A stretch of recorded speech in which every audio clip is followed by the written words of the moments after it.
ಕನ್ನಡ ಚಿತ್ರರಂಗಕ್ಕೆ ಮತ್ತೊಂದು ಆಘಾತ ಅಂತಲೇ ಹೇಳ್ಬೋದು. ಹೌದು, ಪುನೀತ್ ರಾಜ್ಕುಮಾರ್ ಜೊತೆ ಅಭಿನಯಿಸಿದಂಥ ಅತಿ ದೊಡ್ಡ ನಾಯಕಿ ನಟಿ ಇದೀಗ ವಿದೇಶರಾಗಿದ್ದಾರೆ ಸ್ನೇಹಿತರೆ. ಹೌದು, ಪುನೀತ್ ರಾಜ್ಕುಮಾರ್ ಜೊತೆ ಕನ್ನಡ ಸಿನಿಮಾದಲ್ಲಿ ಕಾಣಿಸಿಕೊಂಡು ಅದ್ಭುತವಾಗಿ ಅಭಿನಯ ಮಾಡಿದಂಥ ನಟಿ ಇದೀಗ ಕೊನೆ ಸೆಳೆದಿದ್ದಾರೆ.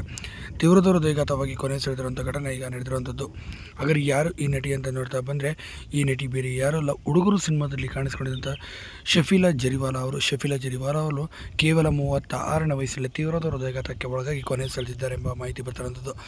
ಹೌದು, ಇಂದು ಮಧ್ಯಾಹ್ನ 3:15 ಸುಮಾರಲ್ಲಿ ಶೂಟಿಂಗ್ನಲ್ಲಿ ಡ್ಯಾನ್ಸ್ ಮಾಡ್ತಿದ್ರು. ಆ ಡ್ಯಾನ್ಸ್ ಮಾಡಿದ ಸಂದರ್ಭದಲ್ಲಿ ಏಕಾಏಕಿ ಕುಸಿದು ಬಿದ್ದಿದ್ದಾರೆ.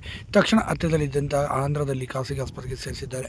ಆಗಲೇ ಗೊತ್ತಾಗಿದ್ದು, ಬರೋ ದಾರಿ ಮಧ್ಯೆನೇ ಅವರು ಕೊನೆ ಸೆಳೆದು ಬಿಟ್ಟಿದ್ದಾರೆ ಅಂತ. ಶಫೀಲಾ ಜರಿವಾಲಾ ಅವರು ನೋಡೋಕ್ಕೆ ಕೂಡ ತುಂಬಾ ಮುದ್ದಾಗಿದ್ದಂಥ ಚೆಲುವೆ. ಇನ್ನು ಕನ್ನಡದಲ್ಲಿ ಕೂಡ ಹುಡುಗರು ಸಿನಿಮಾದಲ್ಲಿ ಶ್ರೀನಗರ ಕಿಟ್ಟಿ, ಲೂಸ್ ಮಾದ ಮತ್ತು ಪುನೀತ್ ರಾಜ್ಕುಮಾರ್ ಜೊತೆ ಅಭಿನಯ ಮಾಡಿ ಅಲ್ಲಿ ಡ್ಯಾನ್ಸ್ ಕೂಡ ಮಾಡಿದರು. ತುಂಬಾ ಮನೆ ಮಾತಾಗಿದ್ದಂಥ ಈ ಸಾಂಗು ಕೂಡ ಆ ಸಂದರ್ಭದಲ್ಲಿ ಭಾಳಷ್ಟು ಹಿಟ್ ಕೂಡ ಪಡೆದುಕೊಂಡಿತ್ತು.